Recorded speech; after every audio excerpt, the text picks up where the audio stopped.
Bangladesh premier league BPL এর খেলোয়াড় ও কলাকুশলীদের পাওয়া নিয়ে এবার অনেক কাদা ছুড়াছুড়ি হয়েছে। পাওনা পেতে খেলোয়াড়দের দাঁড়ে দাঁড়িয়ে ঘুরতে হয়েছে। টুর্নামেন্ট অনেক আগে শেষ হলেও এখনো অনেকে টাকা পাননি। বিশেষ করে বিদেশি খেলোয়াড়দের বকেয়া না মেটানোর অভিযোগ আগেই বহুবার এসেছে ফ্র্যাঞ্চাইজির বিরুদ্ধে।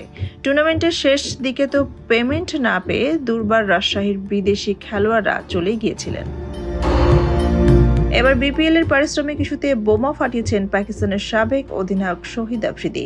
টুর্নামেন্টের রানার আপ চিটাগাং কিংস এর মেন্টর হিসেবে দায়িত্ব পালন করেছেন তিনি। তবে প্রতিশ্রুত অর্থের পুরোটা তিনি এখনো পাননি বলে অভিযোগ তুলেছেন এই তারকা অলরাউন্ডার।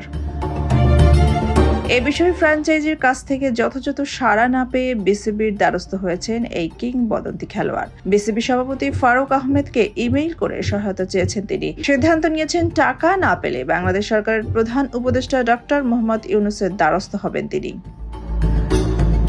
রোববার দেশের একটি অনলাইন পোর্টালের কাছে আফ্রিদি দাবি করেছেন, আমার সঙ্গে চুক্তি ছিল $1,00,000 কথা ছিল বাংলাদেশে পা রাখার পর $50,000 দেওয়া হবে। টুর্নামেন্ট চলার সময় বাকি $50,000 দেবে, কিন্তু আমাকে মোট $19,000 দেওয়া হয়েছে। কালকে দেব, 2 দিন পর দেব, এইসব বলে বারবার ঘোরানো হয়েছে।